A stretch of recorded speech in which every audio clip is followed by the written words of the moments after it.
Good morning everyone. ఈరోజు రెండవ తరగతి తెలుగు 4వ లెసన్ బతుకమ్మ ఎత్తుదాం. ఈరోజు మనము బతుకమ్మ గురించి ఎలా పేర్చాలి, ఎలా ఆడాలి అన్నది మనం ఈ లెసన్ ద్వారా నేర్చుకుందాం. ఫస్ట్ మనము రంగురంగుల పువ్వులు తీసుకొని బతుకమ్మను పేర్చుకుంటాం. అన్ని రకాల పువ్వులతో మనము బతుకమ్మను పేర్చడం మొదలు పెడతారనమాట. అయితే ఏమేమి పూలను తీసుకుంటాము? తంగిడు, గుమ్మడి, కలువలు, తామర, ఇవన్నీ అన్ని రకాల పూలతోని మనం బతుకమ్మ పేర్చుకుంటాం. పేర్చుకోవడమే కాకుండా రంగురంగుల పువ్వులతోని మళ్ళీ పాటలతోని చాలా చక్కగా అలంకరించి చాలా చక్కగా చప్పట్లు కొడుతూ మనము ఈ బతుకమ్మ ఆటను ఆడుతూ ఉంటాం అన్నమాట. అంటే ఇక్కడ ఎలా ఆడతాము? తీరొక్క రంగుల ఉయ్యాలు రామచిలకలోనే ఉయ్యాలు పాటలు పాడుకుంటూ మనము ఈ ఆటని చాలా ఉయ్యాలంగా ఆడుకుంటాము. అయితే ఈ గేయంలో ఏమనుంది? ఆడపిల్లలందరూ ఎలా తయారవుతారంట? ఓనీలు జడ కుచ్చులు ఉయ్యాలో ఉయ్యాల మొలకల్లా ఉయ్యాలో.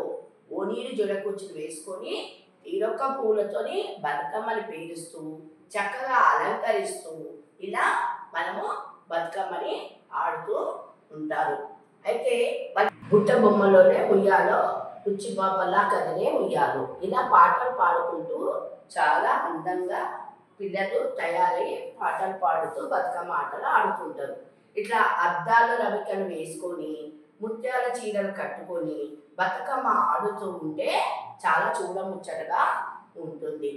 అయితే అద్దాల రవికలు ఇట్లా చీరలు కట్టుకోవడం వల్ల చిన్నపిల్లలు పెద్దవాళ్ళు అని తేడా లేకుండా అందరూ చక్కగా నడుముకు వడ్డానము మెడ నిండా నగలు ఇలా వేసుకొని వాళ్ళు చాలా నిండుగా గాజులు వేసుకొని చాలా చక్కగా ఆడుతూ పాడుతూ బతుకమ్మని మన తెలంగాణలో చాలా చక్కగా వైభవంగా చేసుకుంటారనమాట.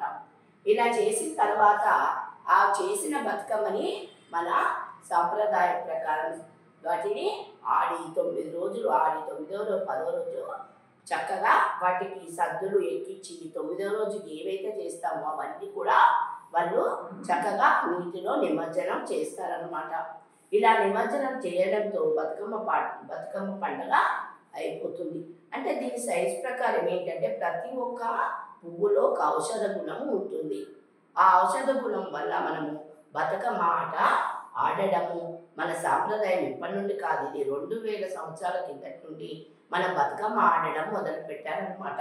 మన రాజులు ఏవైతే మనకి పెద్దవాళ్ళు చెప్పిండ్రు అవన్నీ కూడా మనకు ప్రకృతికి సంబంధించిన పండుగలు కాబట్టి ఈ పండుగను మన తెలంగాణలో చాలా వైభవంగా చాలా సంస్కృతి పరంగా పెద్ద చిన్న లేకుండా చాలా చక్కగా చేసుకుంటారు. ధన్యవాదాలు.